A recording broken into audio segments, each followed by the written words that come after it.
भक्ति सिद्धांत सरस्वती गोस्वामी महाराज हरे कृष्ण महामंत्र की नामाचार्य श्री हरिदास ठाकुर की श्री श्री राधा कृष्ण गोप गोपीनाथ श्याम कुंड राधा कुंड गिरी गोवर्धन की वृंदावन मथुरा धाम की मायापुर नवद्वीप धाम की पंढरपुर की धाम की हरे कृष्ण महामंत्र की all glories to assembled devotees, all glories to assembled devotees, all glories, all glories, all glories to Guru and Gauranga.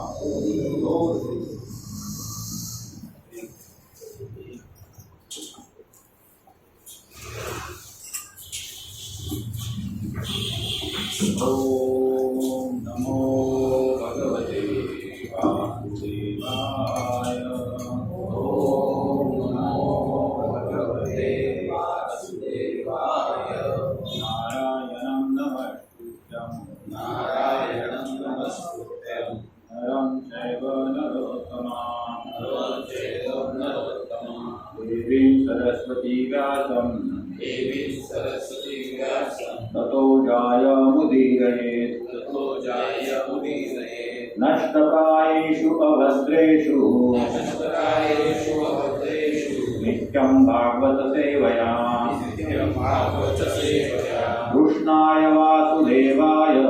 Krishnaya Vasudevaya. Devaki नंदनाय च नंदगोपकुमाराय गोविंदाय नमो नमः गोविंदाय नमो नमः गोविंदाय नमो नमः।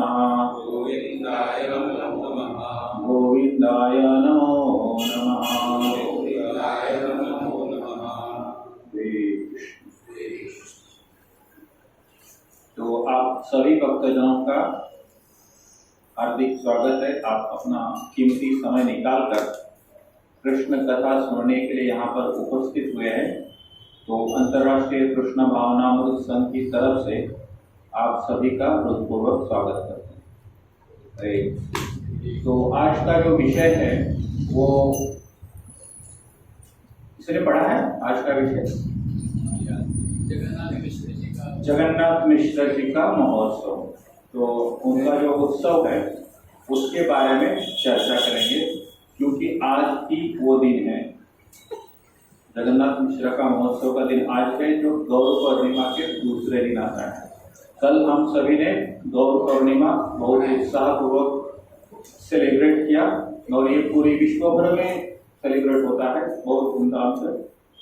और उसके नेक्स्ट डे जो होता है वो गौर पूर्णिमा होता है। जैसे जन्माष्टमी के अगले दिन क्या होता है? नंदोत्सव होता है, जो नंद महाराज ने सेलिब्रेट किया था, आयोजित किया था उनके वृंदावन धाम में।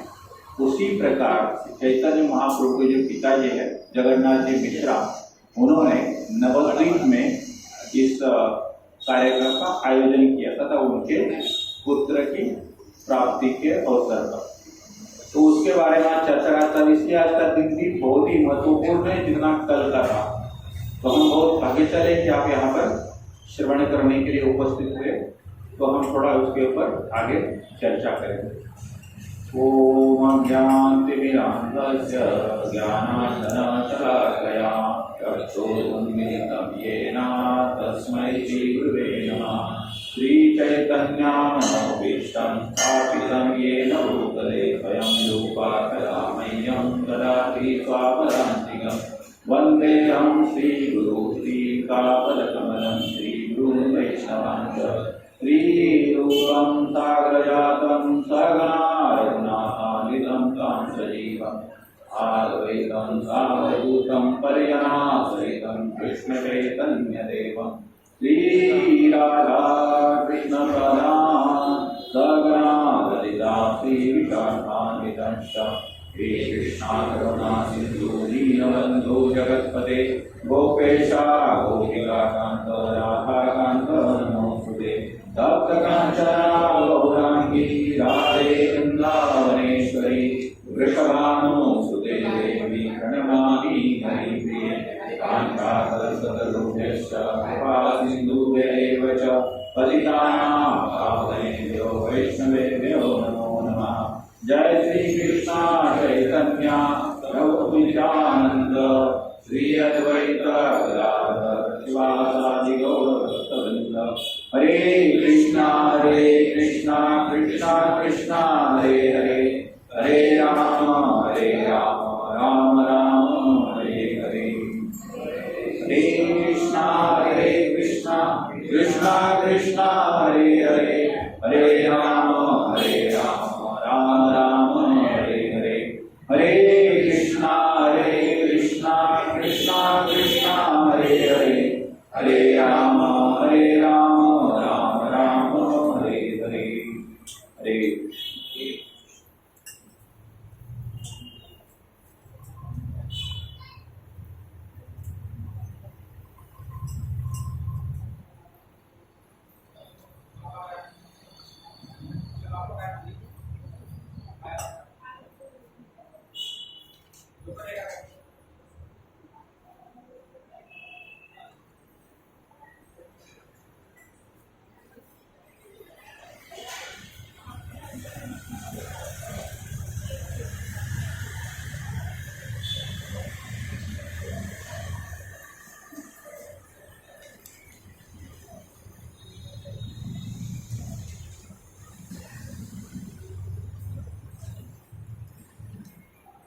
हरे कृष्ण।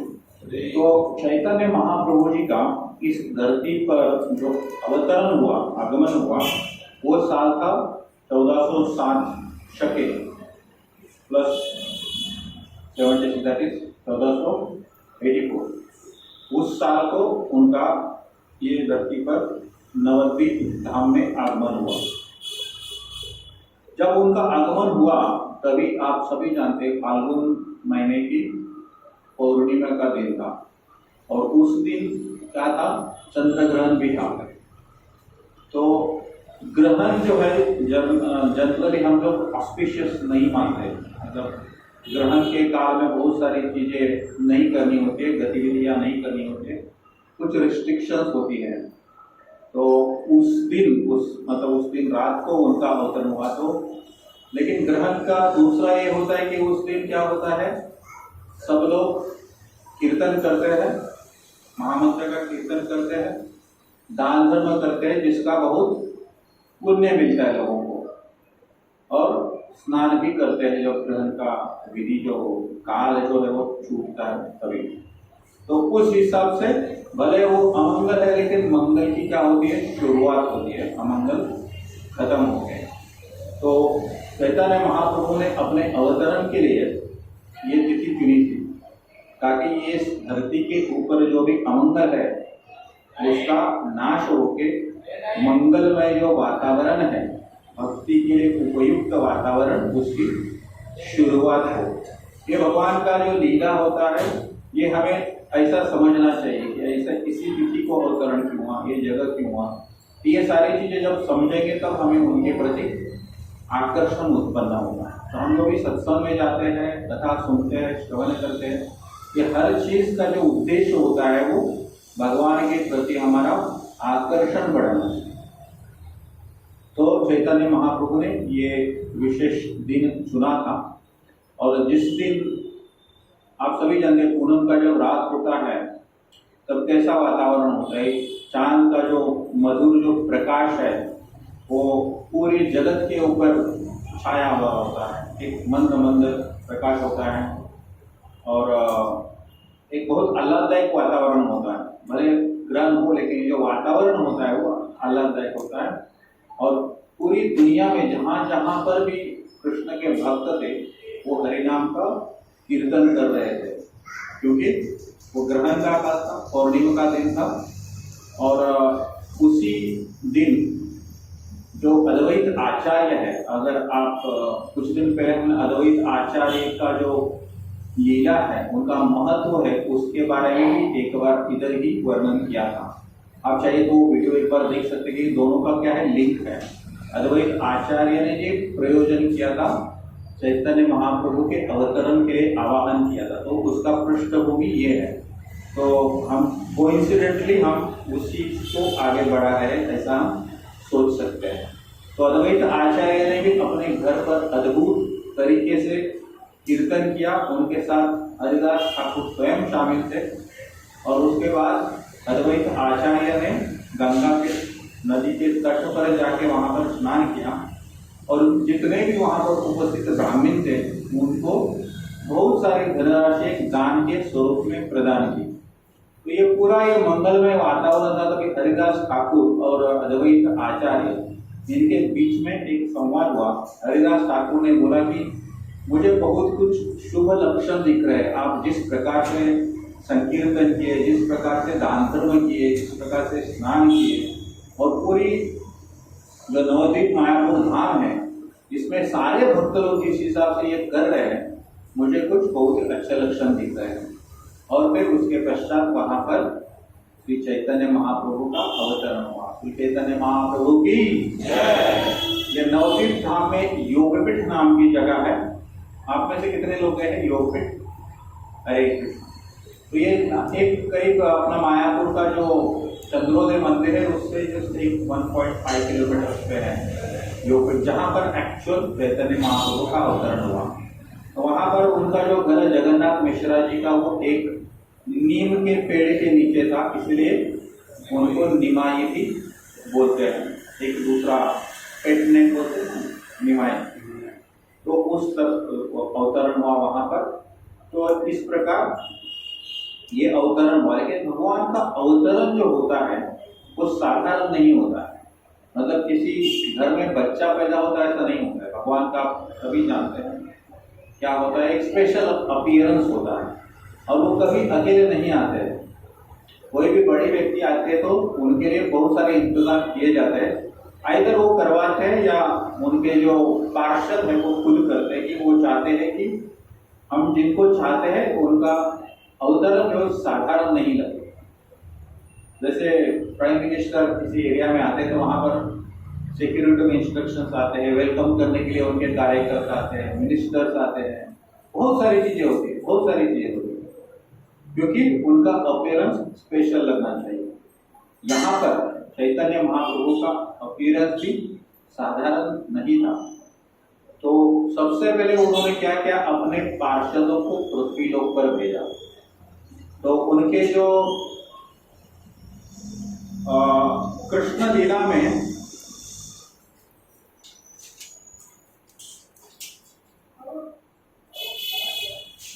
ये प्रॉब्लम हो जाता है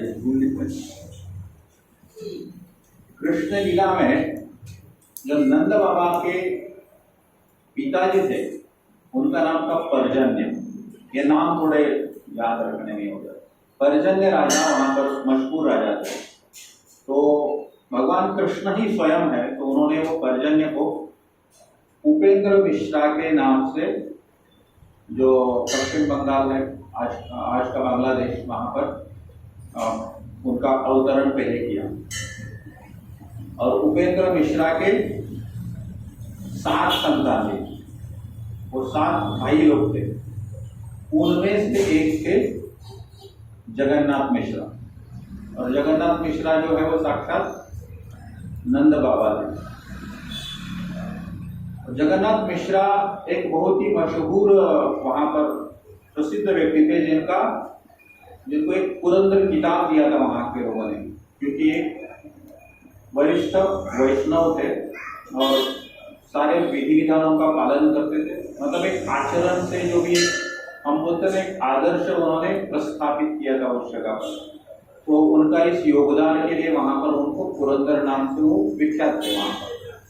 तो ये ऐसे है जगन्नाथ मिश्रा, और उनका विवाह हुआ था सच्ची माता, जो अगेन चैतन्य महाप्रभु ने ही उनका अपीयरेंस ऑर्गेनाइज किया था, यशोदा मैया।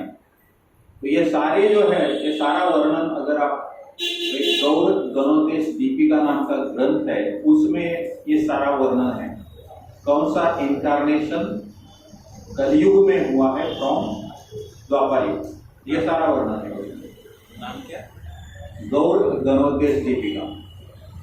तो वो हो गए नंद बाबा जी, यशोदा मैया और पंकज जो गोप थे वहां पर, नंद बाबा जी के पिता यानी भगवान कृष्ण के नाना जी। इनका अवतरण किया।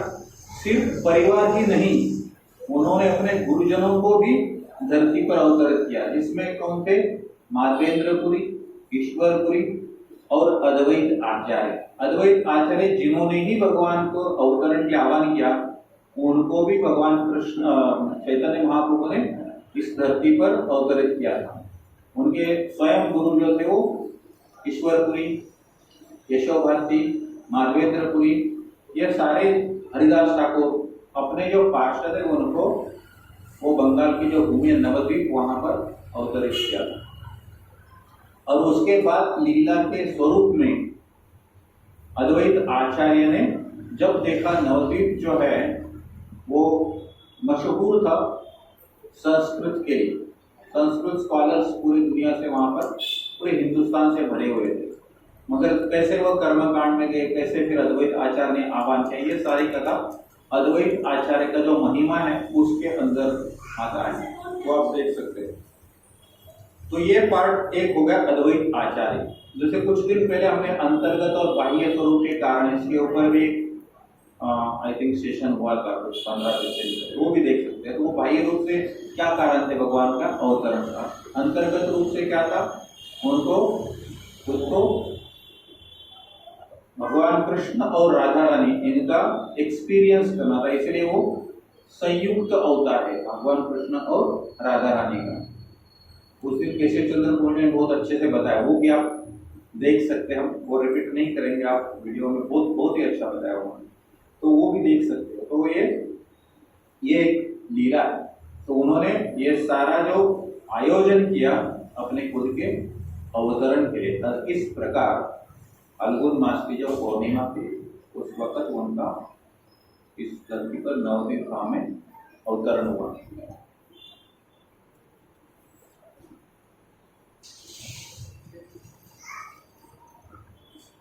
हाँ, एक कैरेक्टर मिस कर गया।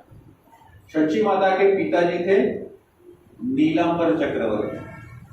नीलांबर चक्रवर्ती उस विभाग में एक प्रख्यात पंडित थे, जो मतलब जो भी कोई बच्चा जन्म लेता है तो उनकी क्या करते हैं, वो ग्रह दशा देखकर कुंडली बनाते हैं और उनका फ्यूचर जो है वो बताते हैं, मतलब प्रेडिक्शन बताते हैं ये बच्चे का आगे चल के क्या होगा।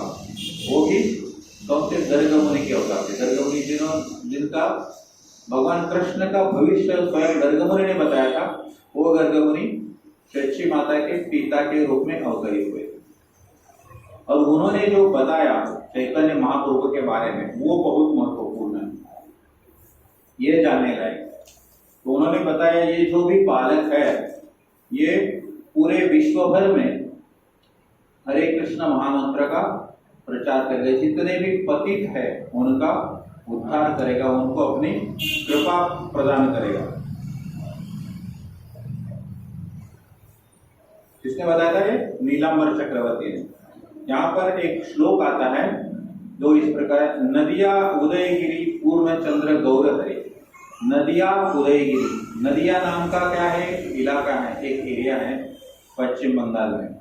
आपने वो भजन सुना होगा, नदिया गोरु में नित्यानंद नाम।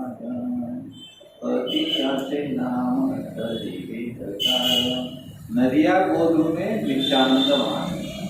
वो नदिया उदयगिरी, नदिया के धाम में जिनका उदय हुआ, किनका उदय हुआ, पूर्णचंद्र गौरहरि। पूर्णचंद्र क्यों कहा गया उनको, आप सभी जानते हो। पूर्णिमा के दिन चंद्र जो पूर्ण आकार में आता है, तो पूर्णचंद्र गौरहरि, गौर वर्ण में उनका जो अवतरण हुआ चैतन्य महाप्रभु का, इसलिए गौरहरि। नदिया उदयगिरी पूर्णचंद्र गौरहरि। पापतम हैलनाश, पाप मतलब जो भी पाप करते हैं जीव लोग, पाप तम मतलब अंधकार, पाप तम हैलना, सारे पापों का अंधकार का नाश होगा। त्रिजगते उल्लास, तीनों जग उल्लसित हो जाएगा, तीनों लोक जो है वो उल्लसित होगा। जगभर हरि ध्वनि अय, पूरे जग में हरि की ध्वनि जो है वो उद्दीपित होगी। ये बताते नीलांबर चक्रवर्ती, उनका प्रेडिक्शन है। लेकिन वो आगे चल के संन्यास लेने वाले ये नहीं बताते। संन्यास से हर पिताजी को, हर माता को डर लगता है, बच्चा ने संन्यास या ब्रह्मचारी होगा तो फिर हमको कौन देगा। ये हर किसी को लगता है, बच्चा करने का बहुत लोगों का पर्पज वही होता है कि हमारा बुढ़ापे का वो सहारा होगा। कोई गलत नहीं है, हर किसी का एक प्रयोजन होता है। लेकिन उसी प्रकार ये जगन्नाथ मिश्र और शची देवी, इनको भी वो भय था। और ये नहीं, उनको अभी जब खुशी है पुत्र जन्म की, तो उस समय ये बात कहना ठीक नहीं है। तो बहुत सारे पंडित जी इसलिए सारी चीजें बताते नहीं है, क्योंकि क्या होगा उससे आपके इसमें अननेसेसरी एक निगेटिव एनर्जी उत्पन्न होती है, इसलिए कुछ चीजें वो फिल्टर करते हैं। उन्होंने भविष्यवाणी की थी, ये एक ऐसा एक पैराग्राफ है, this child will accomplish great work like Lord Narayan to establish religious principles. मतलब जो भी रिलीजन का ह्रास होता है, धर्म का ह्रास होता है, उसका प्रस्थापना करने का जो काम होता है साक्षात नारायण, उनके तरह ये काम करेगा आगे चल के। He will be known as Nabadwip चंद्र, मतलब नवद्वीप के जो चंद्र है वैसा उनका नाम रोशन होगा। और कुंडली के अनुसार इनका नाम होगा विश्वम्भर। ये विश्वम्भर जो नाम दिया है चैतन्य महाप्रभु को, ये कुंडली के अनुसार उनका नाम है, जो मतलब कोई बच्चे का जनरली दो नाम रखते हैं ना, तो एक बोलते हैं स्टार्स के अनुसार है, ग्रह और नक्षत्र इनके अनुसार एक नाम आता है, वो है इनका नाम विश्वम्भर। तो ये नीलांबर चक्रवर्ती ने उनकी भविष्यवाणी की। अभी दूसरा एक महत्वपूर्ण बात समझना है, जो उसका आज का टॉपिक है, ये हमने क्या सेट किया पार्श्वभूमि, अब तक उनका अवतरण, उनका प्रयोजन, उनका भविष्य, लेकिन सबसे महत्वपूर्ण है जगन्नाथ मिश्रा फेस्टिवल, जो उन्होंने अभी फेस्टिवल सेलिब्रेट किया। अगले दिन क्यों किया उन्होंने, उस दिन क्यों नहीं किया? जनरली क्या होता है, जब सूर्यास्त के बाद कोई चीज होती है तो हम उस दिन रात को मनाते नहीं है, सेलिब्रेट नहीं करते हैं, क्योंकि रात होती है ना, रात को कोई भी अच्छा काम नहीं करना है। जिस प्रकार भगवान कृष्ण का जन्म भी रात को हुआ था, तो उसके अगले दिन जब वो रातों रात जेल से लेके गए वहां पर वृंदावन में, गोकुल में, फिर नंद बाबा ने अगले दिन नंदोत्सव सेलिब्रेट किया था। उसी प्रकार इनका भी जन्म रात को हुआ और नेक्स्ट डे उन्होंने उनका जन्मोत्सव जो है वो मना लिया। हमारे प्रभुपाद जी संस्थापकाचार्य, उनका जन्मदिन भी इसी दिन आता है, नेक्स्ट डे।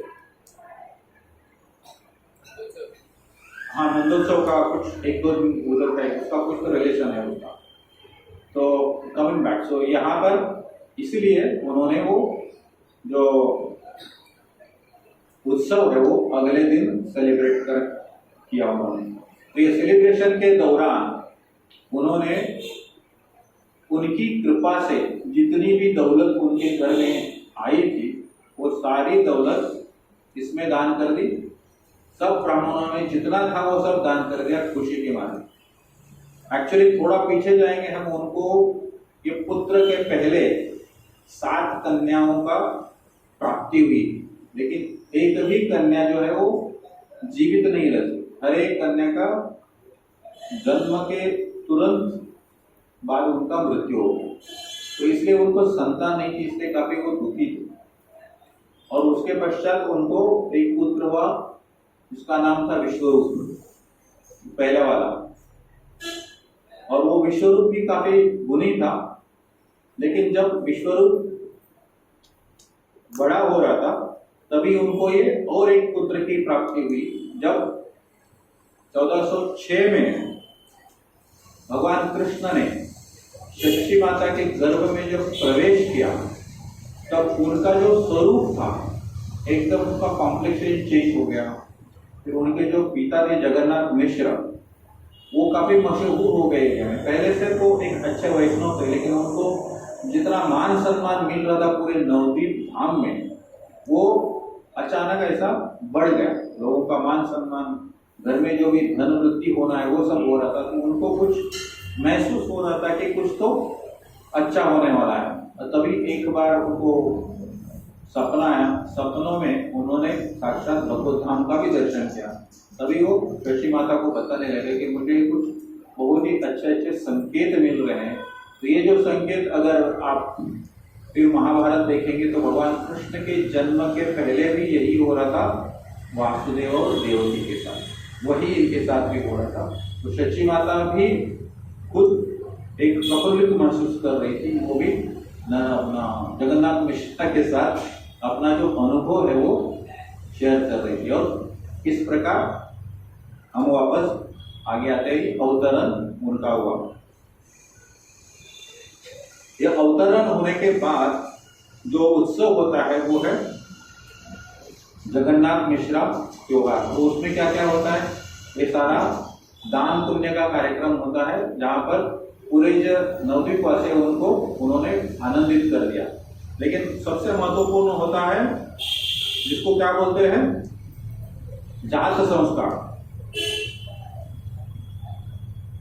जात संस्कार मतलब जो बाल संस्कार होते हैं, जो कभी भी बच्चा पैदा होता है तो उसको आगे जो उसका भविष्य कैसा रहेगा और एक अच्छे विचारों से उसका मार्गक्रमण होना चाहिए, उस उपलक्ष्य पर ये जात कर्म संस्कार होता है, जात कर्म संस्कार। मतलब जो भी जाति का कर्म इसलिए बोला जाता है ना, जन्म के अनुसार जाति नहीं, कर्म के अनुसार हो गया।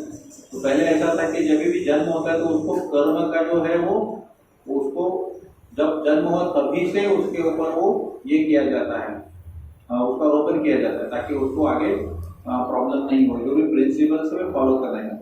ऐसा नहीं कि किसी जाति में पैदा हुआ तो उसी प्रकार वो करता हो करेगा, ये जरूरी नहीं। उसके लिए ये संस्कार होते हैं। रूपाचन इसलिए तो ये जात पात का पूर्ण निकाल दिया, मतलब ये संस्कार महत्वपूर्ण है और शास्त्र के अनुसार है। इसमें ऐसा नहीं है कि उठ के अपना फिलोसॉफी, ऐसा नहीं। तो यहाँ पर भी हम ये जान सकते हैं। यहाँ पर इस उपलक्ष्य में भागवत में सुखदेव गोस्वामी जो है वो नंद बाबा को एक उपदेश करते हैं। वो वहां पर बोलते हैं इस ये जो भी संस्कार है उसका मुख्य उद्देश्य है, दो प्रकार के उद्देश्य होते हैं। एक होता है विष्णु और आराधनार्थाय, विष्णु की आराधना करने के लिए, मतलब भगवान विष्णु को प्रसन्न करना, ये सबसे महत्वपूर्ण उद्देश्य है। ये जो है जात संस्थान का हो या जन्मोत्सव या नंदोत्सव या जगन्नाथ मिश्रा फेस्टिवल, ये प्रमुख उद्देश्य ये है। और दूसरा है स्वपुत्रस्य दययाच, स्वपुत्र मतलब उनका जो पुत्र है उसको वहां पर उसके जो कैरेक्टर है, उसका जो गुण है उसमें वृद्धि होना चाहिए, अच्छे संस्कार होना, ये दूसरा उद्देश्य है। ये बहुत महत्वपूर्ण है। ये जो उत्सव जो होता है उसका पर्पस जानना बहुत जरूरी है। जो भी ये संस्कार है उसके दो प्रमुख उद्देश्य होते हैं। यह है विष्णु की प्रसन्नता और दूसरा है अपना जो पुत्र है उसके जो भी सद्गुण है उसमें बढ़ोतरी होना चाहिए। जो भी शुरू से होता है ना, छोटा बच्चा होता है उसमें अगर आप जैसे मतलब बीज में पानी ठीक से सिंचाई करेंगे तो फिर वो पौधा जो है अच्छे तरीके से फलेगा फूलेगा। तो इसलिए वो बहुत महत्वपूर्ण कार्य होता है। आगे ईयर ढूंढा था 1486, मतलब ये जो है अपना इंग्लिश कैलेंडर के अनुसार उनका साल ये है और शके 1406 1406। अभी हम थोड़ा शास्त्र को रेफर करेंगे। ये है चैतन्य चरितामृत में, ये पूरा विस्तार पूर्वक वर्णन है। यहाँ पर इसमें आदि लीला में 13वें अध्याय में बहुत कुछ चैतन्य महाप्रभु के अवतरण के बारे में लिखा है।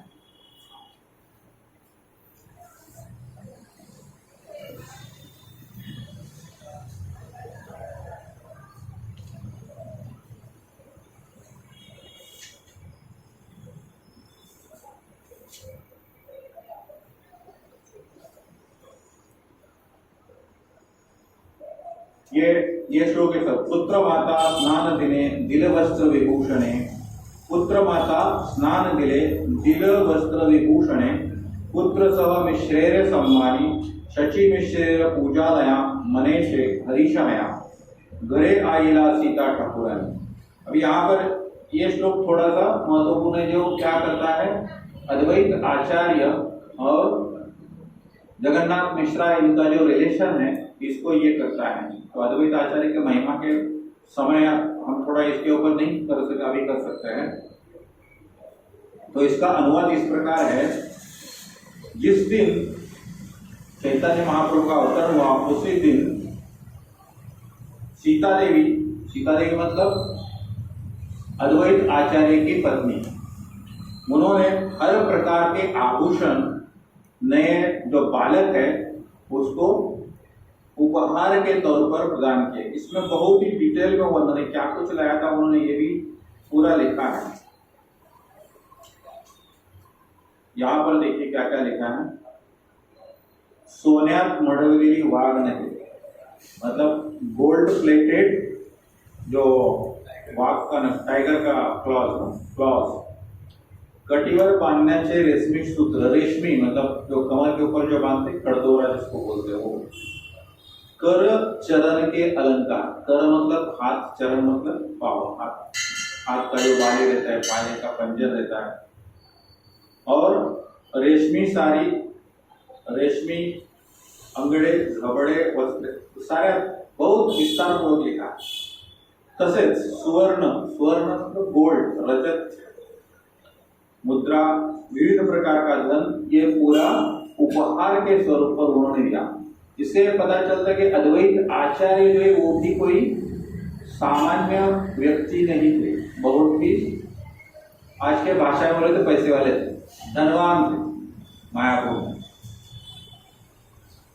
और आगे सीता ठाकुरानी का और 2 श्लोक में वर्णन है। दुर्वा, धान्य, गोरोचन, हरिद्रा, कुमकुम, चंदन, मंगल द्रव्य, पात्र, वस्त्र, मुक्त, दोला, छड़ी, संगे, लया, दासी, चढ़ी, वस्त्र, अलंकार, पेटारी। इतना सारा, मतलब एक पेटारी मतलब एक कटोरी, टोकरी जिसको पेटी बोलते हैं, ये पेटी भर के ये सारा वो वहां पर उपहार के स्वरूप पर देने के लिए लेके आए। ये बहुत ही महत्वपूर्ण है हमें जानना। और आगे है भक्ष भोज उपहार, ये तो खाली उपहार हो गया, वस्त्र अलंकार ये सारा हो गया, इससे नहीं, खाने का भी है कुछ। भक्ष भोज उपहार संगे लैलु बहुभार। भक्ष मतलब खाने लायक चीजें, भोज मतलब तो और अच्छा खाने लायक चीजें। शचिप्रिय हैल उपनिधि देखिया बालक ठाम, साक्षात गोकुल कान वर्ण मात्र देखी विपरीत। खाद्य पदार्थ तो भेंट वस्तु इतना सारा वो जो नवजात बालक है उसको उपहार के स्वरूप पर लेके आए। ये सिर्फ सीता ठाकुरानी, वैसे उसी प्रकार नवद्वीप में जितने भी निवासी थे वो सारे वो बच्चे का गुणगान के लिए वहां पर उपहार के तौर पर लेके आए थे। और अभी ये जो चैप्टर है उसका अंतिम श्लोक है, ये बहुत महत्वपूर्ण है, ये जरा ध्यान से सुनिए। हमने जितना भी वर्णन किया, आशा है आप सभी ने सुना, लेकिन ये बहुत महत्वपूर्ण है।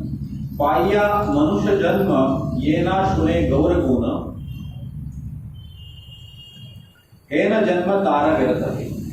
पाया मनुष्य, अगर हमें मनुष्य जन्म मिला है, पाया मनुष्य जन्म का अर्थ क्या होता है? अगर हमें ये मनुष्य जन्म मिला है, ये ना सुने गौर गुण, अगर हमें ये गौरांग महाप्रभु का गुण नहीं सुना, ये ना सुने गौर गुण, हे न जन्म तार व्यर्थ है, तो फिर हमारा यह मनुष्य जन्म जो क्या है, व्यर्थ है, यूजलेस है, कुछ फायदा नहीं होता।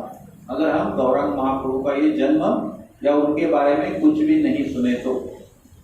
पाया अमृत धुनी, और अगर सुने तो हमें क्या मिलेगा? अमृत धुनी, पिए विष गर्त पानी, अमृत धुनी है, अगर वो नहीं लेंगे तो क्या लेंगे? विष गर्त पानी, फिर हम विष का ही पान कर रहे हैं। जन्मिया से केन नाही मैल, अगर ऐसा नहीं करेंगे तो हमारा जन्म जो है वो कुछ काम का नहीं। केने नाही मैल, उससे अच्छा हमारा मृत्यु हो, मतलब इसके पहले ही मृत्यु हो तो अच्छा है। अगर ये चैतन्य महाप्रभु का गुणगान अगर हम नहीं सुने तो। जो कोणी मनुष्य जन्म प्राप्त करून चैतन्य महाप्रभूंच्या गुणांचे श्रवण करत नाही, त्यांच्या संप्रदायाचा अंगीकार करत नाही, ये बहुत महत्वपूर्ण है। अगर उनके संप्रदाय का हम स्वीकार नहीं करते हैं तो ये जो भी हमें अवसर मिला है ये व्यर्थ नहीं गवाना है।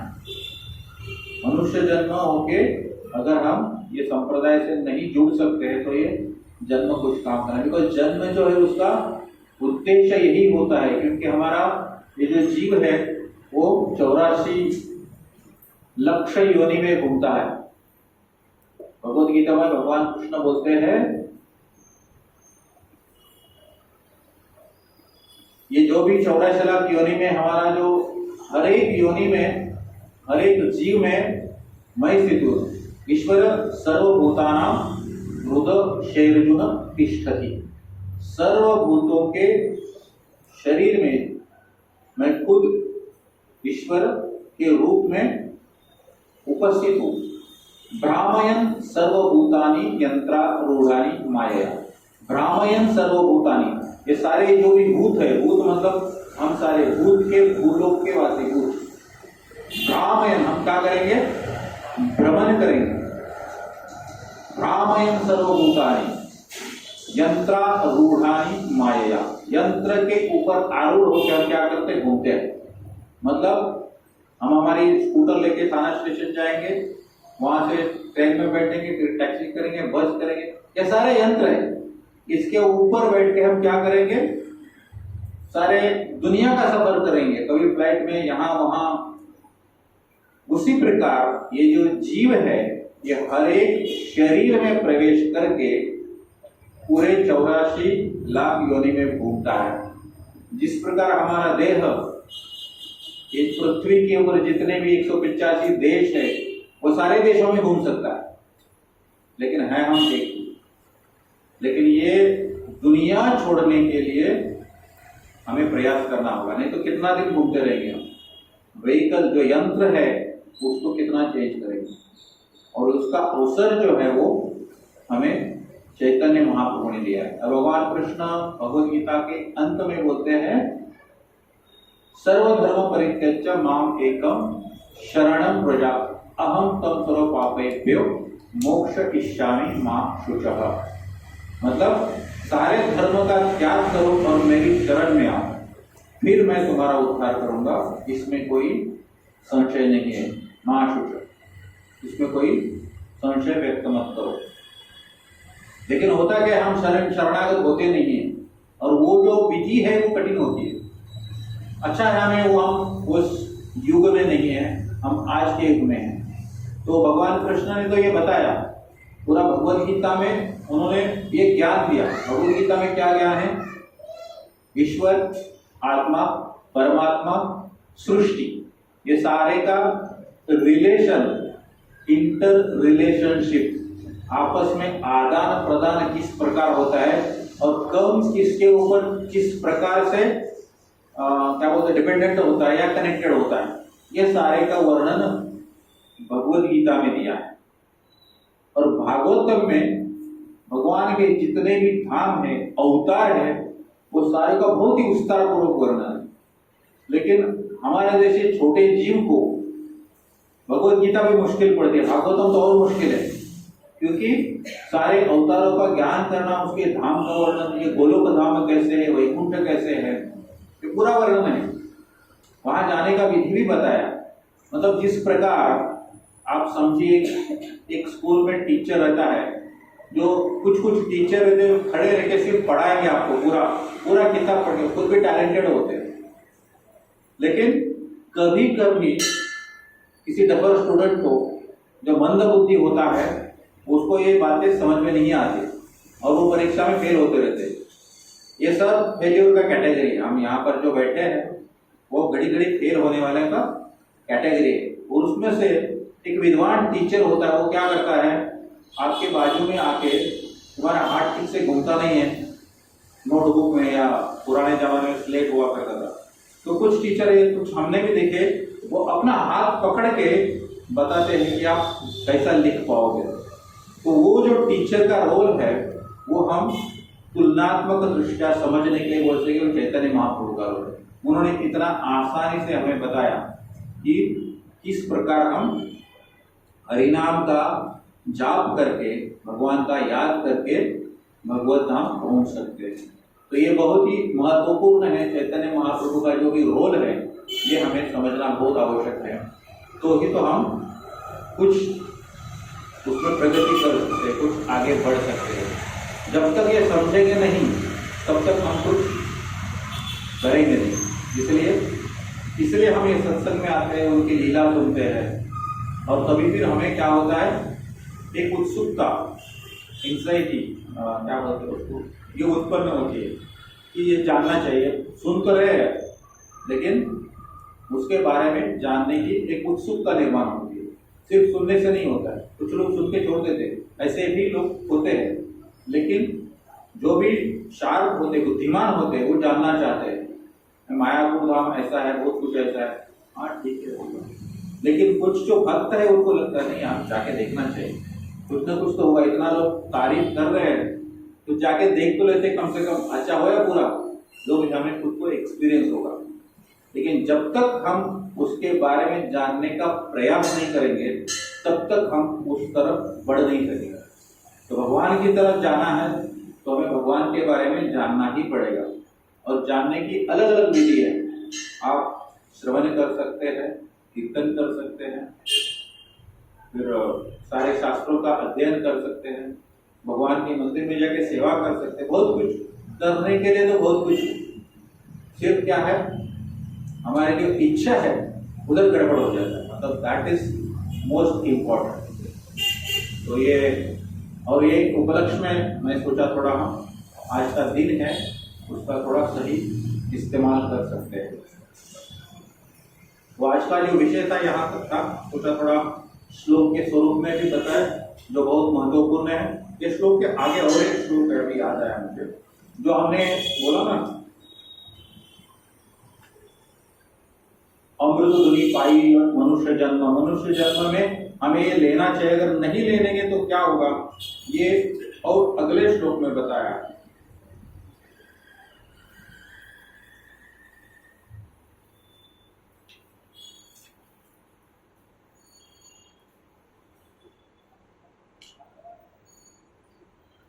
श्री चैतन्य महाप्रभु, श्री नित्यानंद प्रभु, वैसे अद्वैत आचार्य, स्वरूप दामोदर, रूप गोस्वामी, रघुनाथ दास गोस्वामी, इनके चरण कमल जो है वो मेरा पर्सनल निज धन है, निज धन।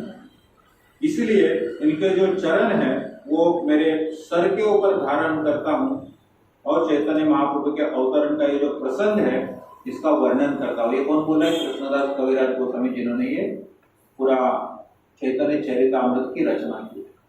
और ये चैतन्य चरितामृत ऐसा नहीं है कि कृष्णदास कविराज गोस्वामी ने अपने ही मन से लिखा है। वहां पर चैतन्य महाप्रभु की लीला जो है वो प्रमुखता दो इसमें है, एक बोलते हैं आदि लीला, दूसरा मध्य लीला और तीसरा अंत लीला। तीन प्रकार है, आदि, मध्य और अंत। आदि लीला जो है वो उनका नवद्वीप में जो वास्तव था 24 साल का, तो 24 साल का है आदि लीला। और उनके वहां पर जो पार्षद थे वो थे मुरारी गुप्ता। मुरारी गुप्ता मतलब ये हनुमान जी का ही अवतार है उस तरफ का। तो ये जो अच्छे भक्त होते हैं वो भगवान के एकदम नजदीक होते हैं। उन्होंने चैतन्य महाप्रभु का पूरा जीवनी देखा था और उन्होंने एक डायरी लिखा था। वो डायरी का संदर्भ लेकर कृष्णदास कविराज गोस्वामी ने सिर्फ उसको थोड़ा विस्तृत रूप से हमारे समझने के लिए ये रखा था। और 24 साल के बाद उन्होंने संन्यास लिया और वहां को ऊपर कहाँ पर गए? जगन्नाथपुरी। वहां पर अगले 24 साल जगन्नाथपुरी में रहे। और वो 24 साल में 6 साल पूरे भारत में उन्होंने यात्रा किया। भारत, बांग्लादेश, वृंदावन, मथुरा, पूरा साउथ इंडिया, दक्षिण भारत, और सारे जगह जाकर उन्होंने कृष्ण नाम का जो है प्रचार किया। तो उन्होंने मतलब रामानंद राय, फिर प्रकाशानंद सरस्वती, जो एक्चुअली शैव संप्रदाय थे, उनका भी उन्होंने ये किया, मतलब उद्धार किया। तो काफी कुछ विस्तार पूर्वक वर्णन है चैतन्य चरितामृत में उनके बारे में। वो महाराष्ट्र में भी आए थे। उनका पूरा रूट जो है वो भी एक पूरा एक अध्याय है उसका। महाराष्ट्र में पहले वो कोल्हापुर आए, फिर सातारा से फिर पंढरपुर, वहां से वो आगे ताप्ती या कुछ नाम का, वहां से नाला सफर, और फिर वापस MP से वहां पे पूरा रूट है उसमें। मतलब और हर जगह उन्होंने किस से वार्तालाप किया उसका भी वर्णन। तो जैसे पिछली बार हम जब इसके पहली वाली लीला में बात कर रहे थे, बिहार में गया में गए थे, वो यार वो भी तीर्थ यात्रा का ये पार्ट है। तो ये जानना बहुत जरूरी है। तो ये जो भी महान कार्य है वो चैतन्य महाप्रभु ने पूरा मूवमेंट को रीएस्टैब्लिश किया है। तो इस प्रकार हम आज का जो कथा है उसको शॉर्ट में विराम देते हैं। अभी हम थोड़ा रिकैप करेंगे तो छोड़ देंगे।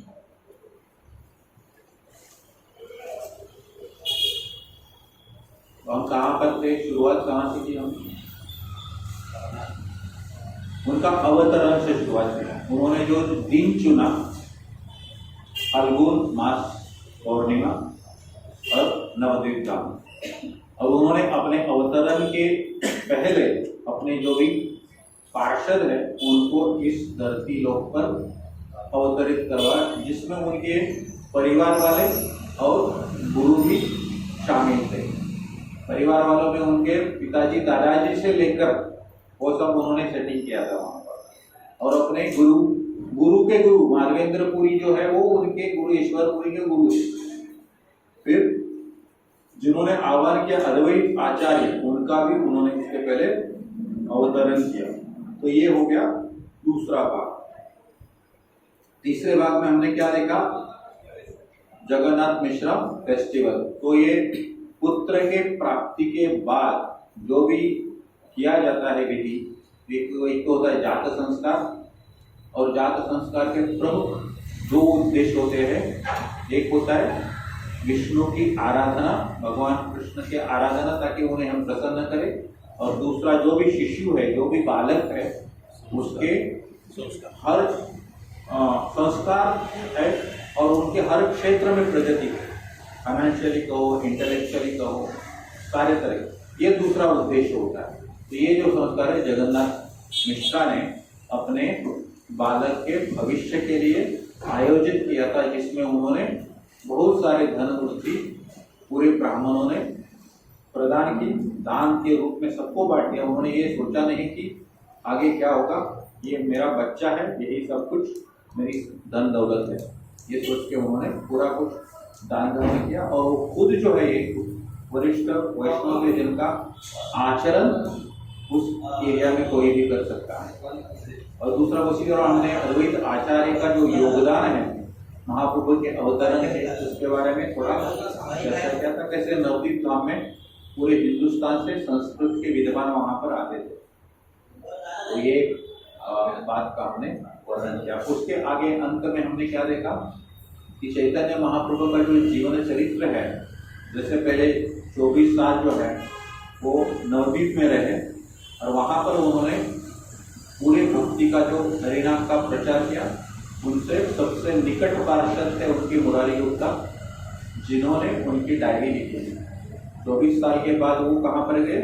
जगन्नाथपुरी, जहाँ पर स्वरूप दामोदर गोस्वामी के उनके सबसे निकट के पार्षद थे, जिन्होंने उनका जो अगला खर्चा जिसको बंगाल में खर्चा बोलते हैं, उसका विस्तृत वर्णन किया। वो 24 में से 6 साल तो उन्होंने पूरा भारत में भ्रमण किया और हरिनाम का सभी को मुक्त हस्ते बांट दिया। वहाँ महावदन्याय कृष्ण प्रेम प्रदायते, कृष्ण प्रेम प्रदायते। महावदन्याय मतलब एकदम उदार अंतःकरण से पूरे भारत भूमि के ऊपर उन्होंने कृष्ण प्रेम का प्रदान किया। तो ये है उनके जीवन का मुख्य उद्देश्य। तो इस प्रकार आज हम यहाँ पर विराम देते हैं।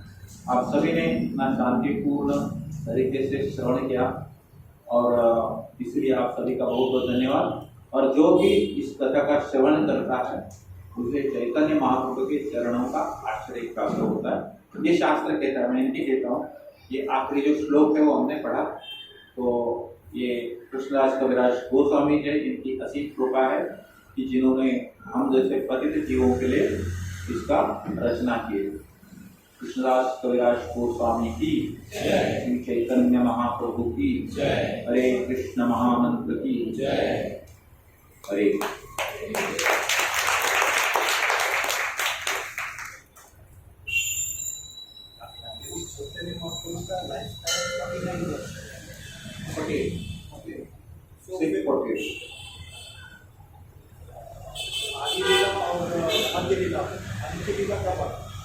अंत्यलीला ये बहुत ही छोटा सा पार्ट है। अंत्यलीला में उनका हरिदास ठाकुर जो है, एक्चुअली हरिदास ठाकुर का जो तिरोभाव होता है, कैसे वो हरिदास ठाकुर को अपने खुद जो उनका अंतिम संस्कार करते हैं, उनको उनका जब देह त्यागते हैं हरिदास ठाकुर, तो उनको याद दिलाते हैं कि आपको कहाँ पर जाना है। तो हरिदास ठाकुर बहुत बीमार रहते थे, उनको बुखार होता था और आप सभी जानते हो उनको वो 2 लाख नाम जाप करते थे। तभी महाप्रभु ने उनको कहा भी, यदि आपकी प्रकृति ठीक नहीं है तो आप थोड़ा जाप कम करो। लेकिन हरिदास ठाकुर ने अंत तक को माना नहीं और खुद अंतिम संस्कार उनका चैतन्य महाप्रभु ने ही किया। यह अंत्यलीला में आता है। मतलब ये एक है ऐसी बहुत सारी लीला है, बट अंत लीला में आता है। उसके बाद अंत में वो उनका जो अंतर्धान है उसका भी किया, वो अंत लीला थोड़ा छोटा है, मध्य लीला सबसे बड़ा है। आदि लीला जो है वो सिर्फ 2 किताब है, अभी किताब के तौर में बताता हूँ। मध्य लीला 5 किताब है और वो 2 है, अंत्य का 2 है, 2 + 5 + 2, ऐसा 9 वॉल्यूम्स है। तो ये काफी विस्तार हो गया, सिर्फ इतना नहीं है, ये तो चैतन्य चरितामृत है, दूसरा है चैतन्य भागवत, वो भी बड़ा है, वो भी इसी प्रकार की है। तो वृंदावन दास ठाकुर ने लिखा है, बट हम ज्यादा करके वो चैतन्य चरितामृत का ही पाठ करते हैं। बट चैतन्य भागवत भी आप पढ़ सकते हैं, जो उपलब्ध है हमारे भक्त के अंदर, का नाम उसमें होगा, मेरे पास वो नहीं है। बट तो दैट्स अबाउट चैतन्य भागवत।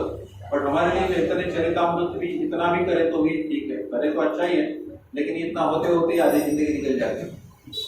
और होता क्या, एक बार पढ़ते बाद में भूल जाते, तो वापस पढ़ना पड़ता है। एक भक्त से मिला हुआ है, वो बोल रहे थे उनके कोई डिवोटी फ्रेंड है, उन्होंने 12 बार भागवतम पढ़ी, 12 बार, 12 टाइम्स। जस्ट फॉर इंफॉर्मेशन, मतलब एक बार आप इंग्रोस हो जाते हैं उनमें, जैसे हम थोड़ी देर पहले बोल रहे थे, अगर हमें उत्साह है, उस धाम में जाने की आशा है, तो फिर वो इंटरेस्ट डेवलप होता है, फिर हम देखते हैं।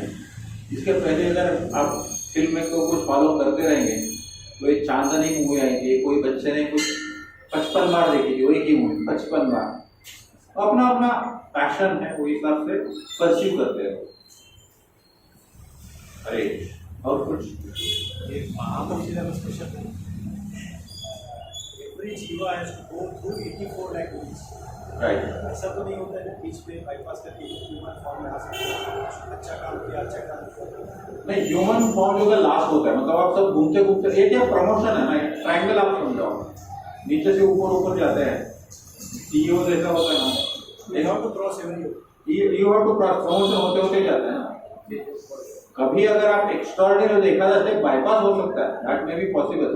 जैसे आप गजेंद्र मोक्ष का देख रहे हैं, गजेंद्र हाथी से डायरेक्ट उसको मोक्ष मिल रहा है, तो वो हो जाता है। जैसे कॉर्पोरेट लाइफ में आपको कभी कभी डबल प्रमोशन मिलता है, बहुत अच्छा काम करेंगे तो you can correlate that, but बहुत रेयर।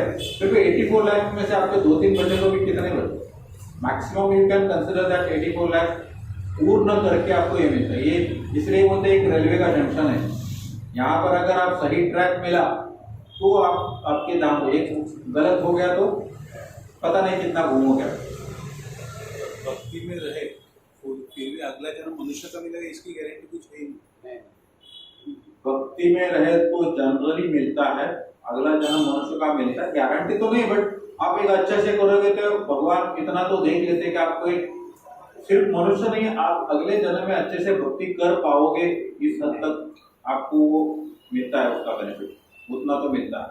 तो भगवान जी ने भी बताया कि मंदिर जो भी है वो कुछ साल के लिए रहेंगे, उसके बाद मंदिर भी, इस्कॉन भी नहीं रहेगा, तो उसके बाद आगे जो भी पीढ़ी आएगी उनके लिए क्या रहेगा, यानी ऐसा कुछ है शास्त्र में बताया कैसे? शास्त्र में देखो, पहली बात चैतन्य महाप्रभु चैतन्य चरितामृत में ही लिखा है, नदिया नगरे सर्वत्र भैवे मोर नाम। तो पहले तो ये हो जाएगा, लेकिन उसके बाद शास्त्र में ये भी लिखा है कि आगे यौनों का आ जाएगा, तो ये है शास्त्र में। इसलिए यौनों का भी आप देख सकते हो, उनका संख्या तो बढ़ रही है, काफी बढ़ रही है। लेकिन उसके पहले जैसे चैतन्य चरितामृत, वैसे अभी आज के तारीख में तो कम से कम पूरे कुछ देश बचे होंगे जहाँ पर इस्कॉन नहीं है, अदरवाइज आप हर कंट्री में हैं।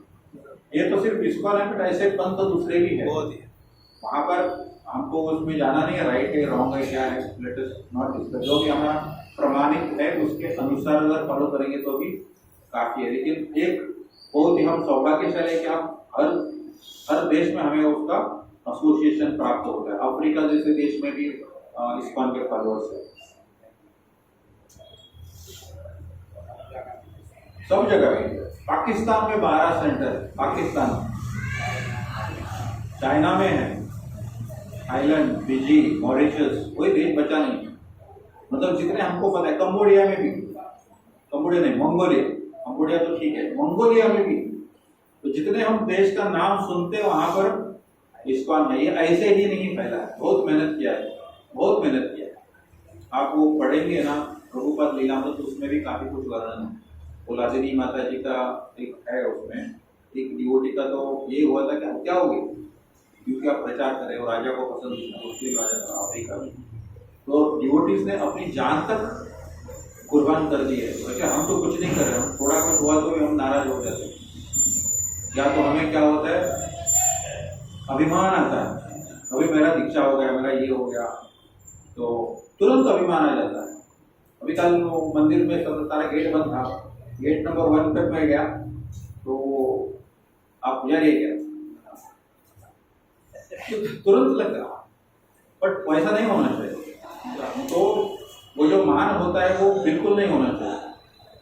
तो ये इससे हम भले 2 सेकंड के लिए आए तो भी नीचे ही आना चाहिए, वो भी नहीं आना चाहिए, लेकिन गलती से भी इंसान है, हमारा इतना योग्यता नहीं है तो हो जाता है। बट एटलीस्ट हमें ये समझे भी कि भाई ये गलत है, तो भी हम एक स्टेप आगे हो। मतलब क्या बोलते हैं ना, एक जीरो होता है, निगेटिव होता है, पॉजिटिव होता है। कम से कम हम जीरो में रहेंगे, निगेटिव में तो नहीं जाएंगे। तो ये बहुत महत्वपूर्ण है। तो हरे कृष्ण। हम 84 लाख के घूमते रहते हैं, उस समय तो कुछ पाप पुण्य कोई और हम नहीं कर सकते, सिर्फ नॉलेज तो हमें सिर्फ मनुष्य उसमें ही होती है ना, तो बाकी सब उनके कर्म का तो कोई साथ नहीं होगा। प्रश्न क्या है?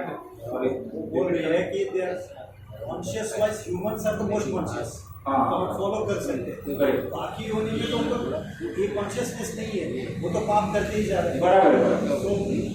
वो ह्यूमन को इसीलिए ये इंटेलिजेंस दिया है, ह्यूमन को जो बुद्धि दिया है कि आप सोचो कि आप यहाँ पर क्यों है। भागवतम में है एक इधर तो एक वर्ष का छोटा सा वाक्य, अथा तो ब्रह्म जिज्ञासा। अथा तो मतलब जब शुरुआत होती है, ब्रह्म जिज्ञासा मतलब हम ब्रह्म क्यों है। जब जिज्ञासा जागरूक होगी, वो ट्रिगर है, तभी आपको पता चलेगा कि ये कुछ अलग, हमें इंटेलिजेंस क्यों दिया है। खाने के लिए जो भी रोटी कपड़ा और मकान सबको मिलता है। हाथी को कितना तो किलो लगता है, उसको 70-80 किलो खाना लगता है, बट वो कभी चिंता नहीं करता है मुझे आज मिलेगा नहीं मिलेगा, कभी और भूखा मरता भी नहीं करता।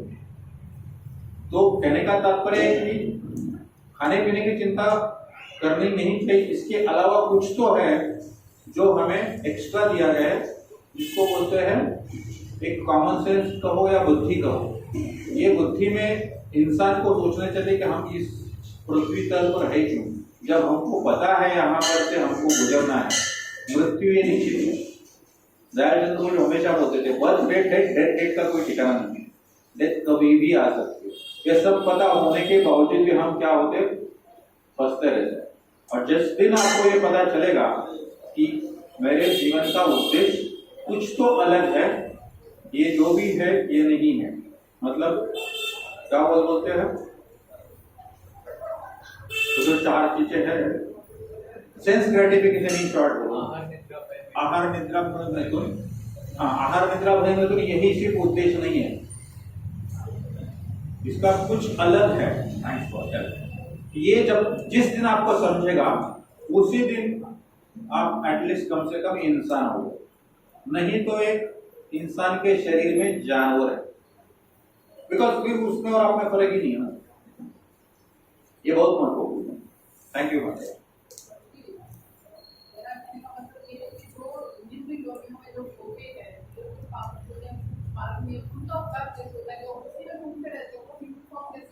अच्छा, निम्न योनि मतलब मनुष्य या कोई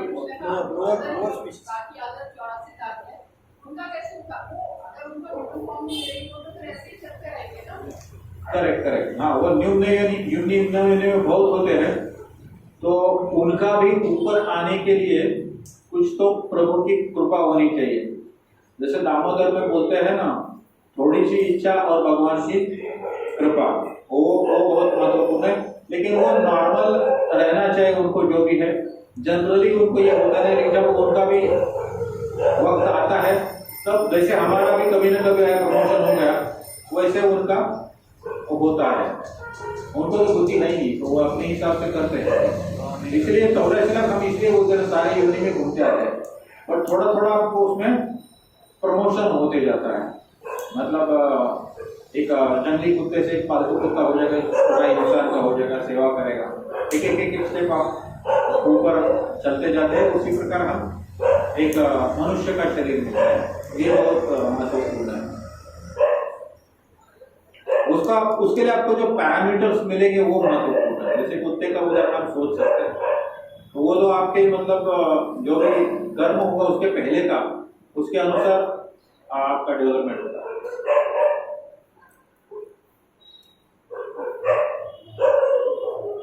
हरे कृष्णा। और कुछ?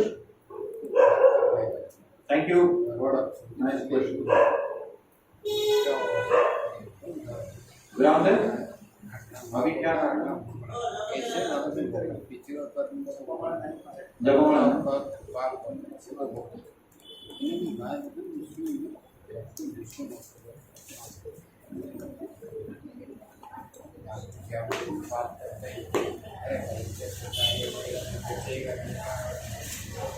बोलना कम हो गया, सब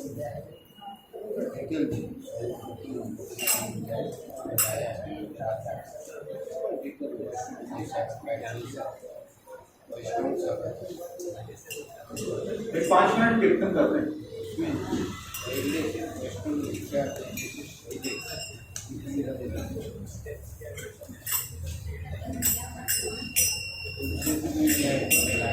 हरे कृष्णा हरे कृष्णा कृष्णा कृष्णा हरे हरे, हरे राम राम राम हरे हरे, हरे कृष्णा हरे कृष्णा कृष्णा कृष्णा हरे हरे, हरे राम राम राम हरे हरे, हरे कृष्णा कृष्णा कृष्णा हरे हरे, हरे राम राम राम हरे हरे, हरे कृष्णा कृष्णा कृष्णा हरे हरे, हरे राम राम राम हरे हरे, हरे कृष्णा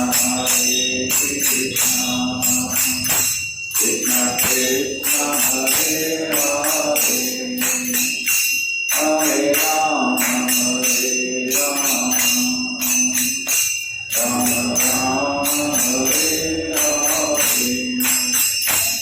हरे कृष्णा कृष्णा कृष्णा हरे हरे, हरे राम राम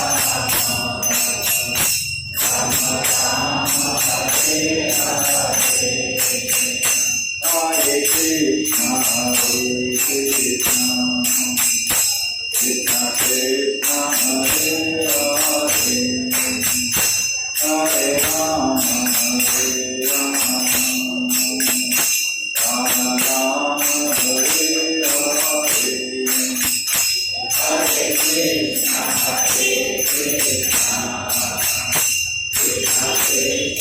हरे हरे, हरे राम राम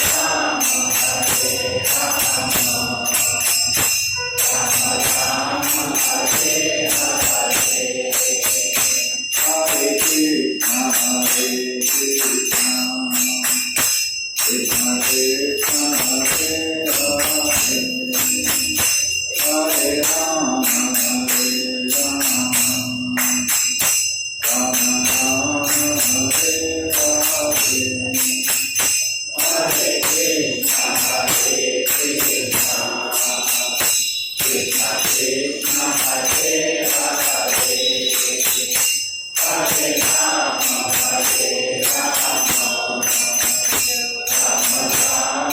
हरे हरे, हरे कृष्णा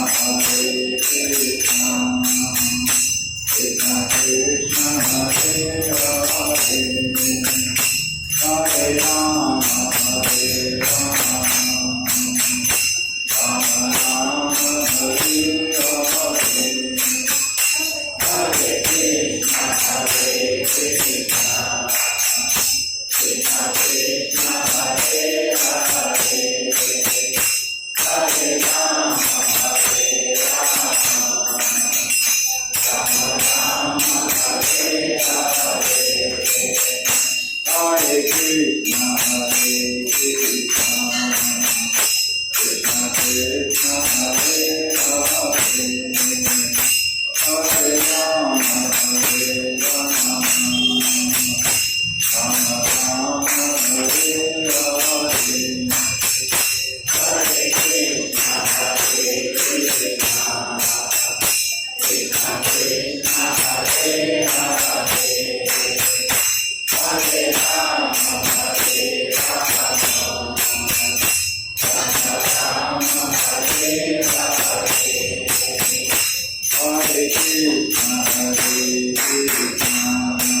जय जय जय श्री राधे, जय जय श्री राधे।